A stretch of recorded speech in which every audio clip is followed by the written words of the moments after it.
Munkar dan Nakir. Man nabiyuka? Ada suara yang berteriak, asyhadu an la ilaha illallah wa asyhadu anna Muhammadar Rasulullah. Munkar dan Nakir bertanya, ya suara, siapakah kamu sesungguhnya? Kenapa bukan hamba Allah Erlia Ningsi yang menjawab pertanyaanku? Kenapa bukan tangannya yang jawab? Kenapa bukan kakinya jadi saksi? Apa kata suara ini? Ya Munkar dan Nakir, dulu di waktu dia hidupnya kaya tapi tidak pernah lupa dengan saya, sengsara tak pernah lupa dengan saya, sakit tak pernah lupa dengan saya, pangkat jabatannya tinggi tapi tidak pernah lupa dengan saya. Apa kata Munkar dan Nakir? Siapakah kamu sesungguhnya? Dijawablah oleh suara ini, saya adalah amal ibadah solatnya.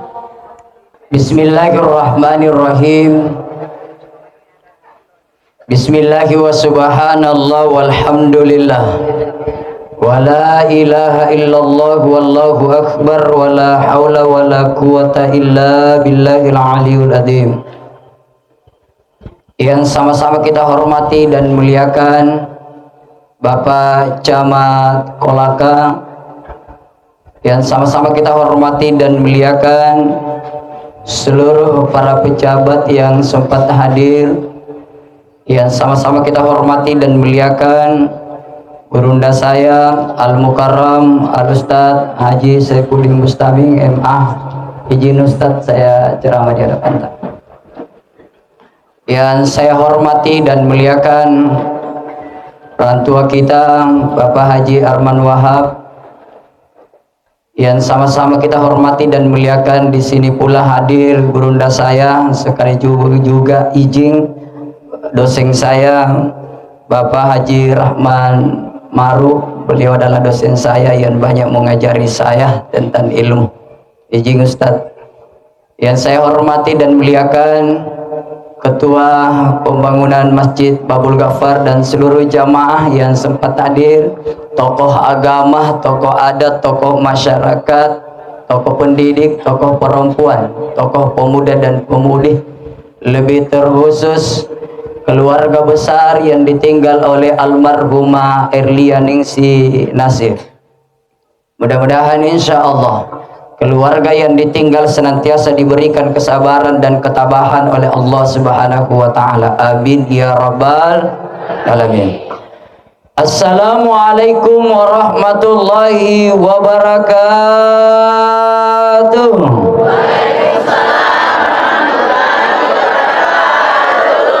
Alhamdulillah, ibu-ibu semangat. Mudah-mudahan insya Allah sehat-sehat ki semua. Amin ya rabbal alamin. Panjang umur ki semua. Amin. Diberi lapang rezeki. Amin. Cepat lunas kreditnya. Amin. Cepat besarnya amin. Alhamdulillah. Alhamdulillahilladzi khalaqal mauta wal hayata liyabluwakum ayyukum ahsanu amala. Wassalatu wassalamu ala asrafil anbiya'i wal mursalin wa ala alihi wa ashabihi ajma'in, amma ba'du. Faqad qala Allahu ta'ala fi kitabihil karim, wa lanabluwannakum bisyai'in minal khawfi wal ju' wa naqsim minal amwali wal anfusi was samarat wa basyiris sabirin alladzina idza asabatuhum musibah qalu inna lillahi wa inna ilaihi raji'un. Shadaqallahul aliyul azim. Hadirin jamaah Tazkiratul Maut yang dimuliakan Allah Subhanahu wa Ta'ala, untuk mengawali daripada pertemuan kita pada malam ketiga atas berpulangnya ke rahmatullah almarhumah Erlia Ningsi, saya mengajak kepada seluruh jamaah, wabil khusus keluarga yang ditinggal, mari kita sama-sama membacakan surah Al-Fatihah. Berkah dan pahalanya kita kirimkan untuk almarhumah. Semoga insya Allah kuburannya dijadikan sebagai tahanan daripada taman-taman surga oleh Allah. Amin. Diterima seluruh amal kebajikannya dan kelak dimasukkan ke dalam surganya Allah Subhanahu wa Ta'ala. Ala hasihin niyah wa khususan arwah almarhumah Erlia Ningsi binti Nasir. Al-Fatihah. A'udzu billahi minasyaitonir rajim. Bismillahirrahmanirrahim. Alhamdulillahi rabbil alamin. Arrahmanir rahim. Maliki yaumiddin. Iyyaka na'budu wa iyyaka nasta'in. Ihdinas siratal mustaqim. Siratal ladzina an'amta 'alaihim ghairil maghdubi 'alaihim waladdallin. Amin. Hadirin jamaah Tazkiratul Maut yang dimuliakan Allah Subhanahu wa taala. Sebelum saya memasuki ceramah, sering kusampaikan bahwa ada dua ceramah yang paling susah dan sulit dalam hidup saya. Ceramah yang pertama adalah ceramah di hadapan para ustadz dan para guru. Saya baru masuk di tenda, harapan saya mudah-mudahan tidak ada ji Pak Haji Rahman Ma'ruf guruku, mudah-mudahan tidak ada ji gurunda saya Bapak Haji Saifuddin Bustami. Baru kak turun di motor, berdiri di kursinya, hilang mi materiku. Oh maaf Ustaz. Nah saya bilang, bah apa sama bawakan ini? Nah yang diajarkan ke guru itu semua sama bawakan. Ya, izin guruku. Kemudian yang kedua, yang paling susah ceramah dalam hidup saya adalah malam ketiga taksiyah. Nah saya heran juga, selalu malam ketiga terus. Tadi malam di Lalomba, malam ketiga. Ini malam ketiga. Tapi biar susah dan sulit ceramah malam ketiga, hatiku selalu senang dan bahagia. Kenapa selalu senang dan bahagia hatiku? Karena tradisinya orang Kolaka, kalau taksiyah ki malam ketiga, kalau bukan kue ada nasi. Makanya biasa kalau saya mau pergi ceramah, istri saya tanya, tadi saya tinggalkan mau wewes tinggal 5. Istri saya tanya, ayah malam keberapa ini? Saya bilang malam ketiga. Apa kata istri saya kalau begitu? Jangan maka paling mau masak. Saya bilang jangan istri. Ya, dia nanya. Kenapa sulit malam ketiga ceramah taksiyah? Karena guru-guru kita sudah bahas tentang kematian malam pertama dan malam kedua. Nah, yang harus dibahas pasti tentang kematian. Oleh karena itu, kita bikin perjanjian malam ini. Ibu, oh ibu, jadi ceramah saya malam ini cukup kultum saja, Budi. Cocok. Apa itu kultum? Kuliah tunggu makan. Bukan kuliah tujuh mani, kuliah tunggu makan. Hadirin jamaah yang dimuliakan Allah Subhanahu wa taala. Oleh karena itu saya ingin bercerita sebuah kisah, sebuah riwayat, yaitu kisahnya Nabiullah Musa alaihissalam bersama dengan umatnya yang beribadah kepada Allah selama 500 tahun. Ibu, kenal Nabi Musa? Saya kira ada yang kenal. Ada. Tua betul itu kita kenal Nabi Musa. Ya. Oh ada suaminya Musa. Ya, alhamdulillah. Ya, Nabiullah Musa alaihissalam salah satu nabi yang bisa bercakap dengan Allah tapi tidak bisa bertemu langsung dengan Allah. Itulah Nabi Musa. Salah satu nabi yang diberi umur panjang oleh Allah, Nabi Musa. Diberi oleh Allah mukjizat mampu membelah lautan, Nabi Musa. Diberi kekuatan nabi yang paling kuat adalah Nabi Musa. Dan bahkan satu-satunya nabi yang tinju matanya malakal maut hanya Nabi Musa. Betul ini, Bu. Iya, kalau pulang ke sebentar kita lihat nih, kalau tidak di Google mau kita lihat atau di YouTube kita lihat. Siapa yang pernah jagur ki matanya malakal maut? Satu-satunya adalah hanya Nabi Musa. Makanya dikatakan sebuah riwayat bahwa malakal maut hari ini matanya itu kicau satu. Gara-gara apa? Gara-gara Nabi Musa yang tinju. Begitu kuatnya nih Nabi Musa. Maka ada umatnya Nabi Musa yang beribadah kepada Allah selama 500 tahun.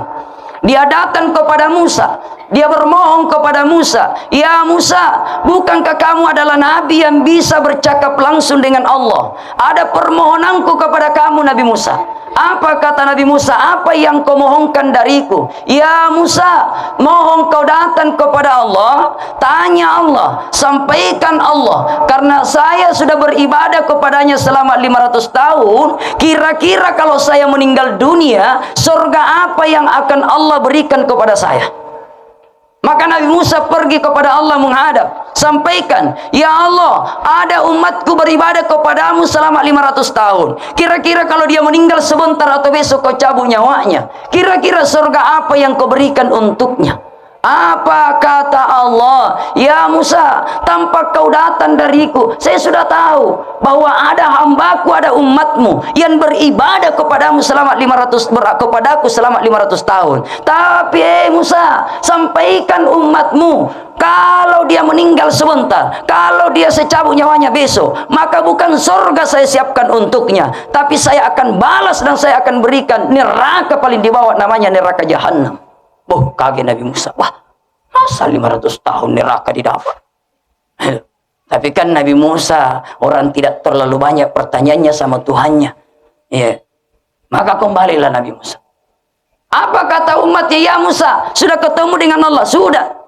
Apa jawabannya Allah? Katanya, kalau kau meninggal sebentar atau besok, ibadahmu itu 500 tahun, justru Allah akan berikan kamu tempat namanya neraka Jahannam. Weh, kaget juga.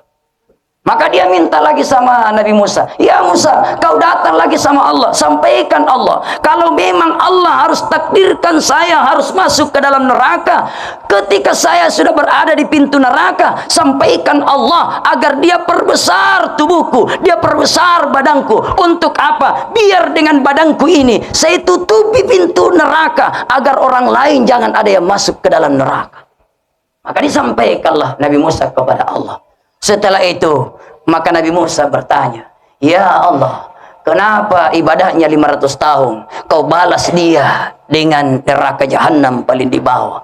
Apa kata Allah? Ya Musa, dia itu hanya hebat ibadahnya kepada aku, tapi tidak pernah ada rasa kepeduliannya kepada sesama manusia.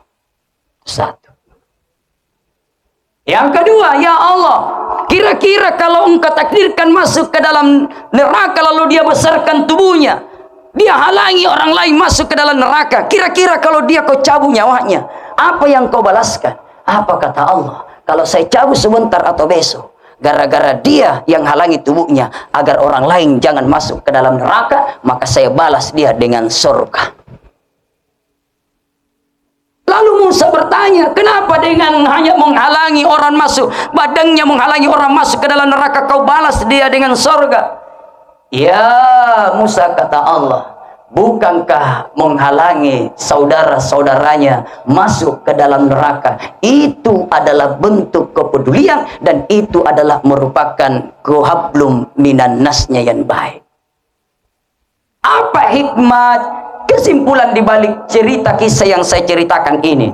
Ternyata kalau hanya kita perbaiki hablum minallahnya kita, hanya kita hebat dengan ibadah kepada Allah, hanya kita hebat khusyuk dengan salatnya hanya kita kepada Allah, zikirnya kita kepada Allah, Al-Qur'annya kita kepada Allah, tahajudnya kita kepada Allah, tapi ada di sebelah rumah kita yang kelaparan, tak ada peduli dengannya, maka kita pun tidak akan dijamin masuk ke dalam surga oleh Allah. Bukankah cerita perjalanan Isra dan Mi'rajnya Rasulullah, di situ kita bisa menanggung hikmah bahwa Rasulullah diperjalankan oleh Allah dari Masjid Haram ke Masjid Aqsa. Kalau secara akal pikiran kita, kenapa Allah harus bawa ke Palestina? Bukankah Allah Maha Kuasa? Kenapa bukan di Masjid Haram saja langsung diantar naik, dimi'rajkan oleh Allah, bertemu dengan Allah ke Sidratil Muntaha? Ternyata jawabannya adalah satu. Dalam Al-Quran surah Al-Isra, Allah sendiri sampaikan, linuriyahu min ayatina. Saya, kata Allah, ingin memperlihatkan tanda-tanda kekuasaan dan sebahagian kebesaran Allah. Perjalanannya dari Masjid Haram ke Masjid Aqsa, bukankah itu dinamakan sebagai perjalanan secara horizontal? Nanti setelah sampai di Masjid Aqsa, baru dia mi'raj naik kepada Allah dengan secara vertikal. Apa maksudnya? Horizontal ini adalah perbaiki dulu hubunganmu sesama manusia, baru kau datang menghadap di hadapan Allah. Allah akan menolakmu ketika kau tidak perbaiki hubunganmu sesama manusia. Allah akan menolakmu kalau masih ada dosa dan salahmu kepada saudara-saudara. Apa yang kita mau bawa mati? Harta jadi kenangan, pangkat dan jabatan jadi kenangan. Ibu, oh ibu, jangan makin bangga karena kaya ki. Kalau bukan kekayaan yang duluan meninggalkan kita, maka boleh jadi kita yang duluan meninggalkan kekayaan. Jangan makin sombong, jangan makin bangga karena pangkat dan jabatan. Kalau baiki, lanjutkan 2 periode. Tapi kalau tidak baik, 1 periode. Billahi taufiq wal hidayah. Selesai. Nah, apa yang kita mau banggakan? Pakaian kerjaan hari ini kita mau banggakan. ASN, pakaian ASN-nya kita, pakaian polisinya kita, pakaian tentaranya kita, pakaian kebesarannya kita. Semua ini ada masanya, semua ini ada waktunya. Kalau sudah masanya habis, waktunya pun berakhir, maka semua ini tinggal akan jadi kenangan di lemari kita, baju kebersihan kita. Mau kok bangga? Ibu, ayo, masih ada orang pensiun nak pakai lagi pakaian? Tidak mau. Kalau sudah akhirnya tiba, masanya tiba, yang tadinya harga baju kebesaran kita 1 juta dengan jahitan dan kainnya, ternyata setelah berakhir masa pensiunnya kita masuk, maka berikanlah orang, juallah kembali itu baju, 5.000 pun tidak ada orang mau ambil. Gratis saja tidak mau orang ambil. Coba-coba nih, ibu, pensiun mungkin. Coba-coba baju pensiun tapi mau sama tetangga. Tapi ibu mau pakai ini baju tapi jangan, bukan ke PNS, bukan ke PNS, bukan ke tentara, bukan ke polisi. Habis sudah. Paling dia bilang, "Enggak ada baju dester di situ, itu mau saja." Itu. Lebih dia pilih harga baju dester 35.000 daripada yang kita jahit dulu 1 juta. Berarti sudah habis. Kalau kita masih kaya, orang masih tunduk dengan kita karena ada kekayaan dia lihat orang. Kalau kita masih punya pangkat dan jabatan, orang mungkin masih iye. Tapi kalau sudah tidak ada jabatanmu, kau sudah jatuh miskin, lalu kau dulu sombong, kau tidak kenal tetanggamu, maka disitulah orang akan menunggu dan menantimu. Kemana kita? Ibu? Oh ibu? Apa yang kita mau banggakan? Apa yang kita mau sombongkan? Mau sombong karena cantik ya? 17 tahun masih cantik. Betul? 25 tahun masih cantik. Tapi balik nih yang 25 menjadi 52 tahun. Angkat tangan begini, 52 tahun. Angkat tangan begini. Jangan begini angkat tangan, jangan ku tahu lah. Biar tidak angkat tangan. Sudah dibaca. Apalagi kalau yang 17 dibalik menjadi 71. Bagaimana model mukanya begini? Sudah habis. Apa yang kita mau sombongkan hari ini? Kita mau sombong karena jago ki. Kita mau sombong karena kuat ki. Kita mau sombong karena hebat ki. Kejagoanmu, kekuatanmu, kehebatanmu, semakin hari bukan engkau semakin jago, semakin hari bukan engkau semakin kuat. Tapi perlu diketahui, semakin hari, semakin tubuh ini akan menjadi lemah. Apa mau disombongkan? Lalu siapakah orang yang paling hebat hari ini? Yang paling hebat hari ini, itulah yang dimaksud oleh Rasulullah, khairun nas yang tafa'u bin nas, sebaik-baik manusia, semulia-mulia manusia, itulah manusia yang banyak memberi manfaat dan kebaikan kepada orang lain. Karena mati ki besok, mati ki lusa, mati ki sebentar, orang tidak ingat bagaimana besarnya usahamu, orang tidak akan ingat bagaimana pangkat jabatanmu. Yang dia ingat orang bagaimana sifatmu dulu. Betul? Tapi ada orang yang baru honor bangga nah. Tapi saya juga honor ji, saya juga honor. Tapi kan tidak bangga jaga butuh. Ada juga begitu. Ya Allah, kalau mau masuk ke di kantor-kantornya, maksud saya senyum-senyum aku juga.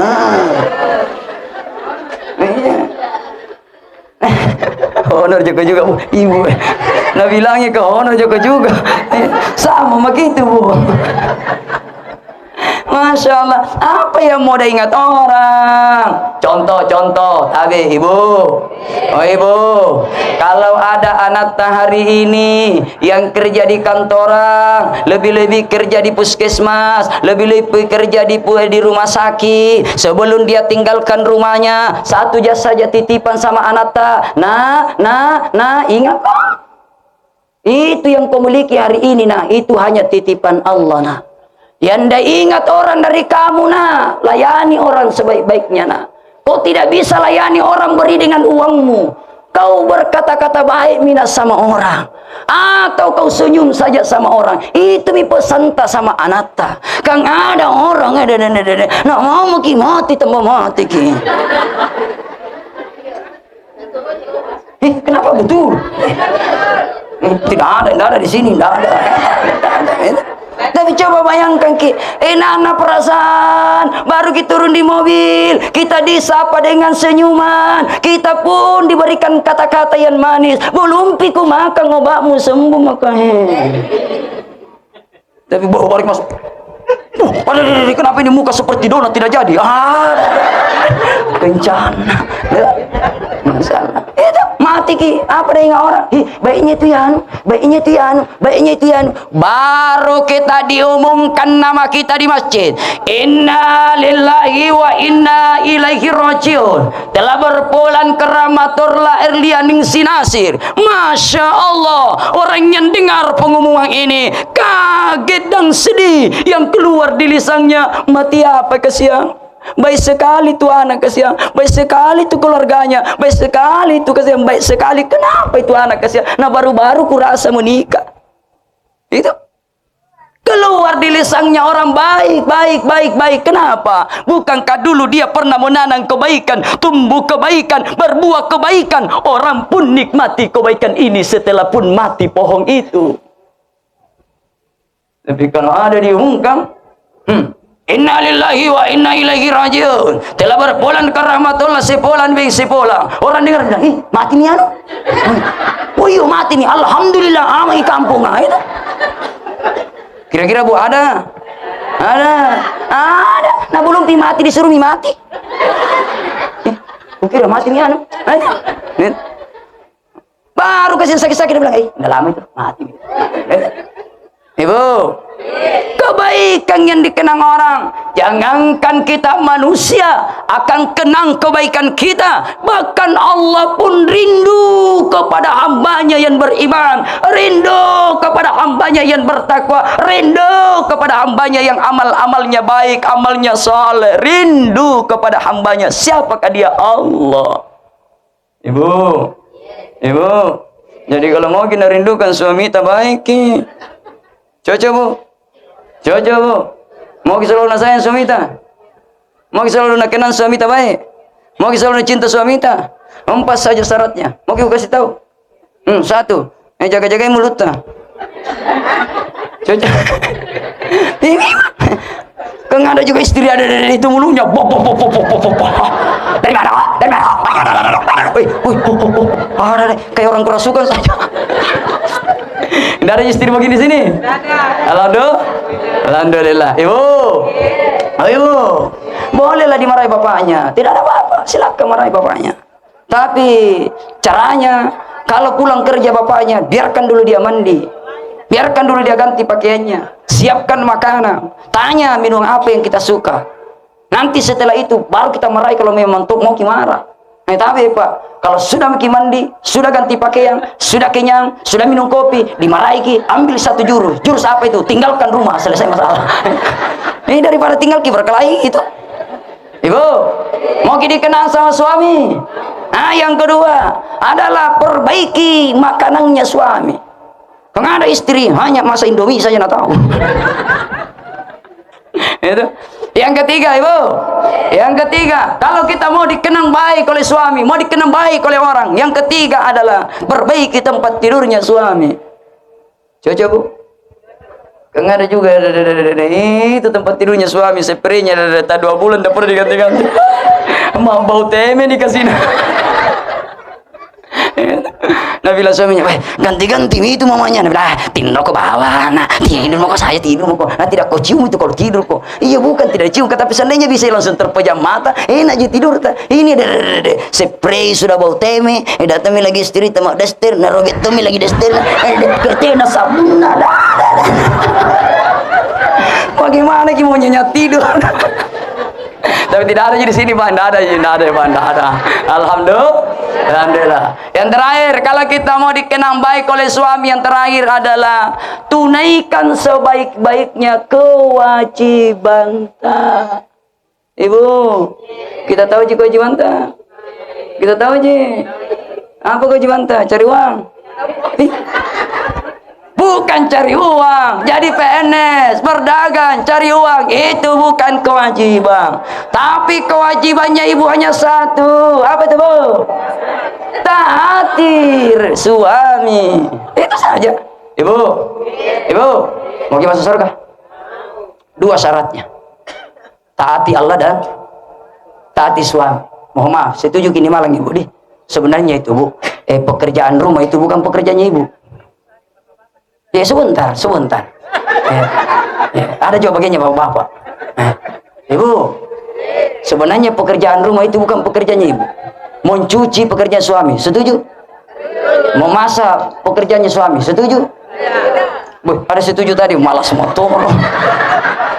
Tapi ibu, mau tanya Ki, mau masuk surga? Mau masuk surga? Syaratnya tadi taati suami. Kalau nasurki mencuci suami tak mencuci Ki. Nasurki masak Ki, karena mentaati suami. Coba Bu. Nah, coba. Alhamdulillah. Nah, 3 laki-laki yang saya dibenci oleh Allah. Karena ibu tadi iri tadi ibu-ibu itu. Saya tidak singgung laki-laki karena saya laki-laki kan. Apa itu 3? Yang pertama yang paling dibenci oleh Allah, tidak pernah diingat oleh istrinya kalau dia meninggal. Itulah suami yang tombalaki. Kikirigal lemak paku jambatan. Ada suami tak kikir Bu? Ada? Kalau ada, saya kasih baca-baca. Tidak ada Ji? Oh jangan pada saya kasih baca-baca. Alhamdulillah, lewat ini.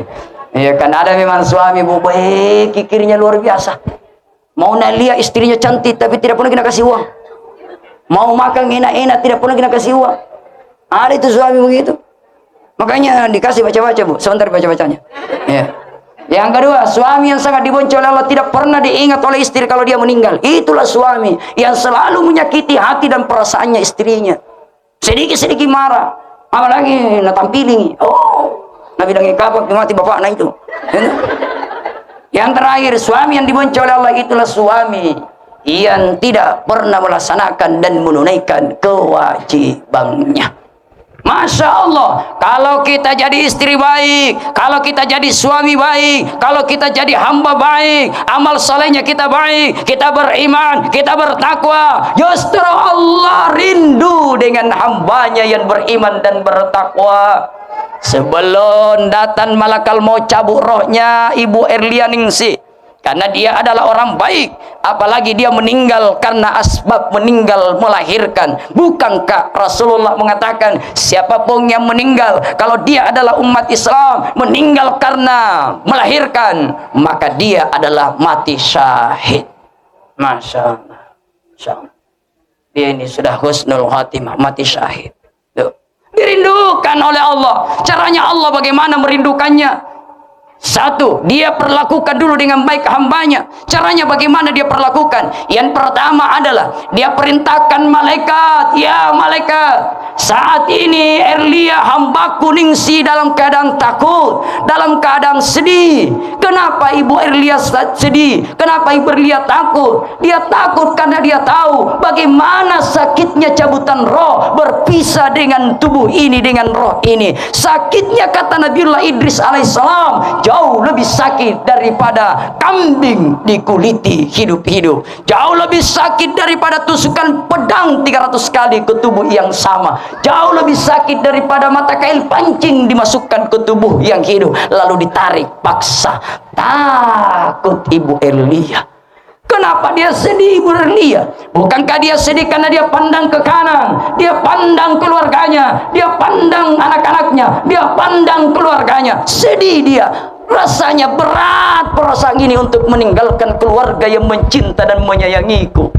Setelah itu dia pandang rumahnya, berat pula dia akan tinggalkan rumahnya. Bukankah saya bertahun-tahun di rumah ini rumah ini tinggal? Sedih rasanya ingin meninggalkan rumah ini. Apa kata Allah? Ya malaikat, hambaku Ibu Erlia dalam keadaan takut, dalam keadaan sedih. Kau datang perlihatkan dia tempatnya nanti di alam kubur, supaya hilang rasa sedih dan takutnya. Datang malaikat, lalu diperlihatkan tempatnya. Ya Erlia Ningsi, lihatlah tempatmu. Kata malaikat, la tahapu wa la tahzan. Jangan takut dan jangan sedih. Inilah tempat yang dijanjikan Allah nanti di alam barza, di alam kuburmu. Hilang rasa takutnya, hilang rasa sedihnya. Yang muncul adalah kebahagiaan. Bersinarlah mukanya karena dia senang dan bahagia, tersenyum, tak pernah memandang tempat jauh lebih mulia, lebih baik daripada yang dia lihat itu, yang pernah dia tinggali. Hilang rasa takut ini. Maka dipersilakanlah malakal maut. Ya malakal maut, silakan kau cabut rohnya. Kata malakal maut, dari arah mana harus saya cabut rohnya? Kata Allah, kau cabut dari arah tangannya, kau cabut dari arah mulutnya, hidungnya, matanya, telinganya, dan kakinya.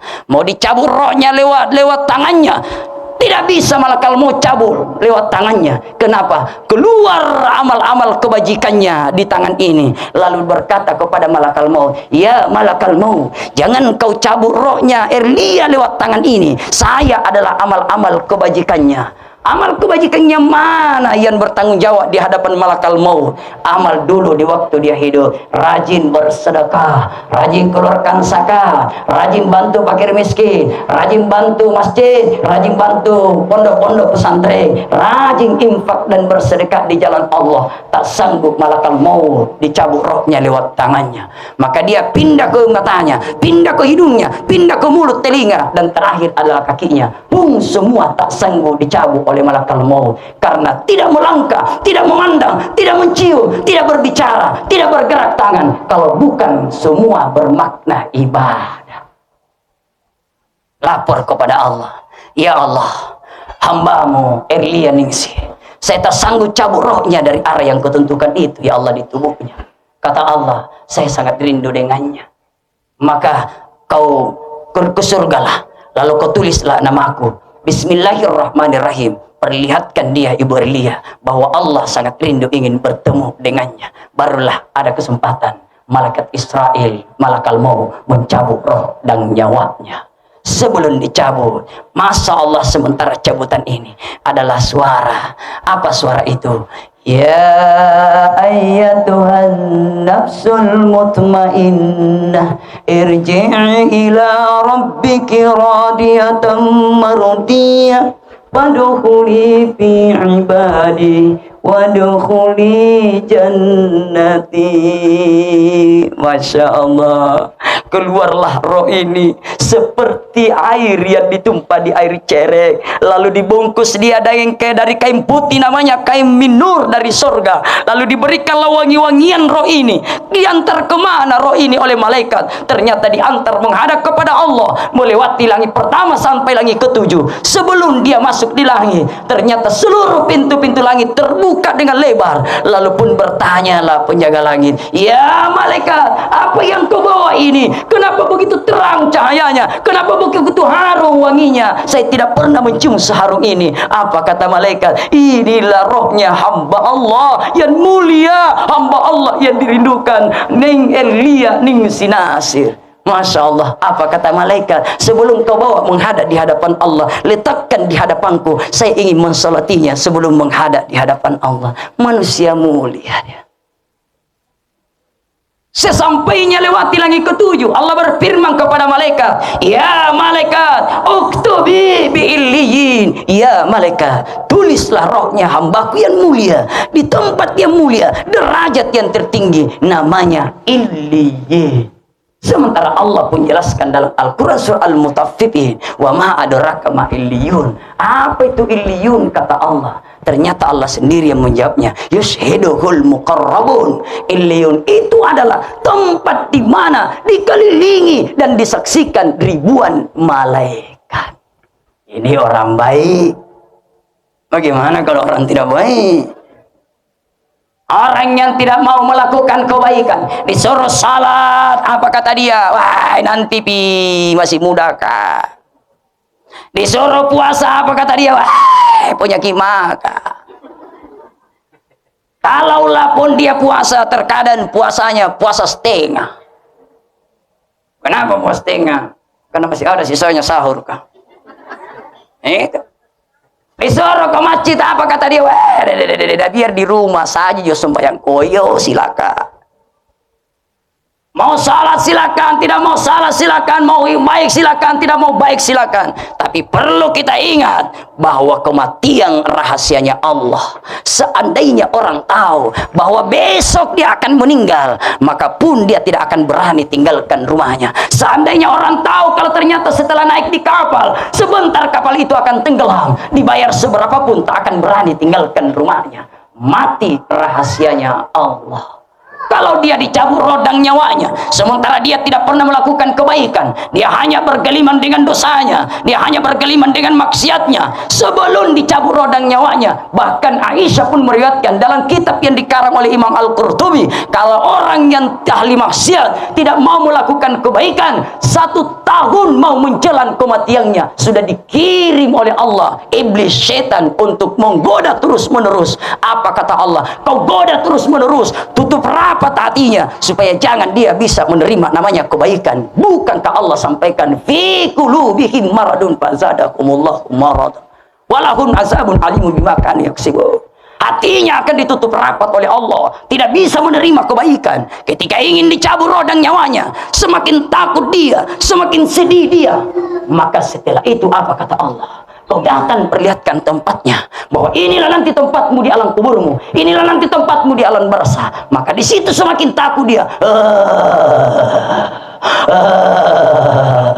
Panaskah, kipaskah? Lapar malakal maut. Ya Allah, hambamu si pulang, tidak mau dicabut rodang nyawanya. Apa kata Allah? Kenapa? Takut dia ya Allah. Apa kata Allah? Kalau tidak mau dicabut rodang nyawanya, kau datang dia, pukuli dia seperti orang yang menunggang kuda dengan balapan. Pukuli dia. Maka datang keluar, keluar kau, keluar, keluar kau, keluar, keluar kau di situ. Pas. Ternyata bukan tetangganya yang takut. Siapa yang takut? Anaknya sendiri. Kenapa takut anaknya? Sudah mina sapu matanya begini. Dia bilang, tolong. Kenapa? Dia bilang, saya tidak tahu itu bapaknya. Dulu tidak tahu karate, sekarang mau karate. Malah tanah. Takutlah anaknya. Kenapa dia takut? Karena dia sudah lihat tempatnya. Maka sebelum dicabut roh siapapun manusia hamba ini, tidak akan dicabut oleh Allah kalau dia tidak tahu seperti apa nanti tempatnya di alam kuburnya, di alam barzah. Saya biasa bilang, ada orang pernah bilang kayak begini, Pak Ustaz, tidak ada orang meninggal kembali. Saya bilang, cocok nih, bagus itu cerita.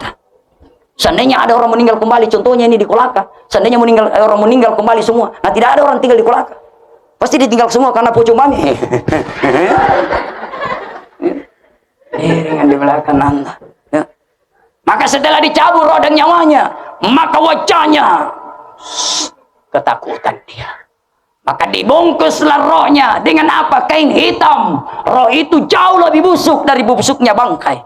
Diantar ke langit pertama. Langit pertama tertutup rapat. Apa kata penjaga langit? Ya malaikat, apa yang kau bawa itu? Saya tidak pernah mencium sebusuk itu. Kenapa busuk sekali? Jauh lebih busuk daripada bangkai itu. Kenapa hitam sekali? Kenapa gelap sekali? Apa kata malaikat? Inilah rohnya si Fulan bin si Fulan yang telah dicabut oleh malaikat maut. Kata penjaga langit, jangan kau lewatkan di sini.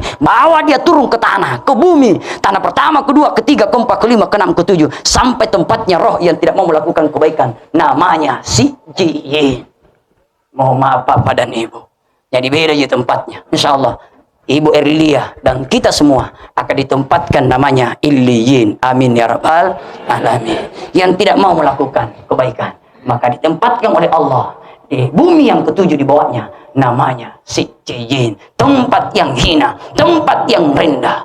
Maka disitulah dia akan teriak-teriak ketika mau dibawa ke alam kuburnya. Apa teriakannya orang yang tidak mau lakukan kebaikan, bukan beriman, bukan bertakwa? Wailun, wailun, wailun, wailun, wailun. Celaka saya, celaka saya, celaka saya. Penyesalan, tinggal penyesalan. Bahkan pun dia berkata di hadapan Allah, walau tara izil mujrimuna nakisu ru'usihim inda rabbihim rabbana absarna wa sami'na farji'na na'mal salihan inna muqinun. Hari ini orang-orang yang ada di dalam kuburnya dulu dikasih harta, tapi lewat hartanya justru dia dekat dengan maksiatnya kemana-mana. Dikasih pangkat dan jabatannya dia maksiat di mana-mana. Dikasih oleh Allah segala-galanya, tapi dia pun dekat dengan maksiatnya. Baru dia bermohon kepada Allah, datang malu di hadapan Allah, tunduk semalu-malunya. Lalu dia berkata, ya Allah, mataku telah melihat siksamu, telingaku telah mendengar siksamu, farji'na na'mal salihan. Ya Allah, kembalikan kau di dunia, baru kamu melakukan amal-amal kebajikan. Penyesalan, tinggal penyesalan. Masya Allah, Ibu Erlia setelah dibawa ke alam kuburnya, setelah pun dia berada di alam kuburnya, maka sebelum Ibu Erlia didatangi oleh dua malaikat Munkar dan Nakir, datang cahaya jauh lebih terang daripada cahaya lampu ini. Ibu Erlia langsung bertanya, man anta lam ara fid dunia ajmala minka. Hei, siapakah kamu? Saya tidak pernah memandang seindah dan sebagus itu di waktu saya di dunia. Apa kata dia? Wahai Ibu Erlia, ana amaluka saleha. Saya adalah amal-amal solehmu yang akan menjadi kawan, yang akan menjadi teman di alam kuburmu. Barulah datang Munkar dan Nakir. Apa perkataannya? Pertanyaannya Munkar dan Nakir, marabbuka, siapa Tuhanmu? Ternyata ada suara yang berteriak, Allahu Akbar. Masya Allah. Ditanya lagi oleh Munkar dan Nakir, man nabiyuka? Ada suara yang berteriak, asyhadu an la ilaha illallah wa asyhadu anna muhammadar rasulullah. Munkar dan Nakir bertanya, ya suara, siapakah kamu sesungguhnya? Kenapa bukan hamba Allah Erlia Ningsi yang menjawab pertanyaanku? Kenapa bukan tangannya yang jawab? Kenapa bukan kakinya jadi saksi? Apa kata suara ini? Ya Munkar dan Nakir, dulu di waktu dia hidupnya kaya tapi tidak pernah lupa dengan saya, sengsara tak pernah lupa dengan saya, sakit tak pernah lupa dengan saya, pangkat jabatannya tinggi tapi tidak pernah lupa dengan saya. Apa kata Munkar dan Nakir? Siapakah kamu sesungguhnya? Dijawablah oleh suara ini, saya adalah amal ibadah sholatnya. Datang ibadah sholatnya jadi kawan, jadi teman. Malakal maut Munkar dan Nakir datang kepada Allah, ya Allah, ada hambamu yang kemarin dicabut oleh malakal maut atas nama Erlia Ningsi. Saya tanya dia, ya Allah, dua pertanyaanku, marabbuka dan man nabiyuka. Tetapi ya Allah, salatnya datang menjawabnya, salatnya datang menolongnya. Apa kata Allah? Ya Munkar dan Nakir, kalau sudah salatnya datang membela dia, kalau sudah salatnya datang menjawab pertanyaanmu, ya Munkar dan Nakir, sampaikan saja Ibu Erlia hambaku, suruh dia tidur seperti tidurnya pengantin baru. Wah, Ibu, enak tidur tetap pengantin baru? Oh, saya tidak, Bu, penasaran kok. Disuruh dia tidur seperti tidurnya pengantin baru. Lalu ditanya, ya Ibu Erlia Ningsi, keluargamu sangat cinta rindu denganmu, maukah kamu kembali di dunia? Apa kata dia? Saya ingin kembali di dunia karena kuburan ini, alam barzah ini jauh lebih baik daripada kuburan yang pernah saya tinggali. Masya Allah. Allah sampaikan, luaskan kuburannya sejauh pandangan memandang. Lalu pun bukakan pintu-pintu surganya, jadikan kuburannya menjadi taman daripada taman-taman surga untuk hambaku Erlia Ningsi. Masya Allah, tak terasa kalau dia bertahun-tahun di alam barzah, di alam kubur, rasa-rasanya baru kemarin dia tidur, tiba-tiba dibangunkan oleh Allah karena kiamat tiba. Tapi mohon maaf, terakhir ceramah saya, ibu dan bapak, bagaimana dengan orang hari ini yang disiksa? Seandainya bapak dan ibu Kita dengar bagaimana jeritangnya orang yang disiksa di alam kubur. Kita dengar bagaimana teriakannya orang yang disiksa di alam kubur. Demi Allah, satupun hari malam ini tidak ada yang kita sanggup berjalan datang ke sini. Seandainya bisa didengar deritan dan jeritan orang yang disiksa di alam kubur. Manusia dan jin tidak diperdengarkan lagi oleh Allah. Siapa yang mendengar daripada jeritan dan derita orang-orang yang disiksa di alam kubur? Yang diperdengarkan oleh Allah adalah seluruh binatang yang diciptakan Allah. Di tengah malam ada anjing yang menggonggong. Boleh jadi anjing itu melihat daripada makhluk halus, atau boleh jadi anjing itu sementara dia dengar orang yang disiksa di alam kubur. Apa kata seekor anjing? Ya Allah, terima kasih banyak Engkau ciptakan saya seekor anjing. Bagaimana seandainya kau ciptakan seperti manusia yang kau siksa di alam kuburmu? Makasih banyak ya Allah. Oleh karena itu, sebagai kesimpulan daripada ceramah saya pada malam ini, yang pertama, bahwa kematian ini sangat dekat dalam diri ini. Datang tak diundang, datang tak diberitakan, datang tak disampaikan.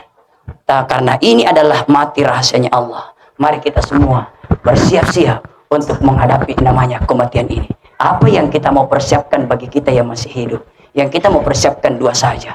Ayo kita perbaiki hubungan tak kepada Allah, jaga sembayangnya kita. Yang kedua, ayo kita perbaiki hubungan tak sesama manusia. Artinya apa? Kita lihat siapa di sebelah kanan tak, kita lihat siapa di sebelah kiri tak, kita lihat siapa di depan tak, kita lihat siapa di belakang tak. Saudara yang terdekat hari ini, itulah tetangga kita. Saudara sekandung kita tapi dia di selatan, dia di Kendari, itu namanya saudara jauh. Yang pertama yang akan menolong kita, itulah tetangga tak di sebelah. Cocok ibu? Kalau baiki, tetangga akan datang tolong kita. Baru kita bilang, tolong, tolong, tolong. Lompat semua keluar tetangga. Kenapa baiki? Tapi kalau tidak baiki, tolong, tolong, tolong. Paling tetangga bilang, mati kau saja, mati kau saja. Kira demikian, dan terima kasih banyak. Mohon maaf kepada seluruh gunda saya, orang-orang tua saya. Semoga panjang umur kita semua, sehat kita semua, dilapangkan rezeki kita, dan insya Allah selalu istiqamah di dalam menjalankan ibadah kepada Allah Subhanahu wa Ta'ala. Billahi taufiq wal hidayah. Assalamualaikum warahmatullahi wabarakatuh.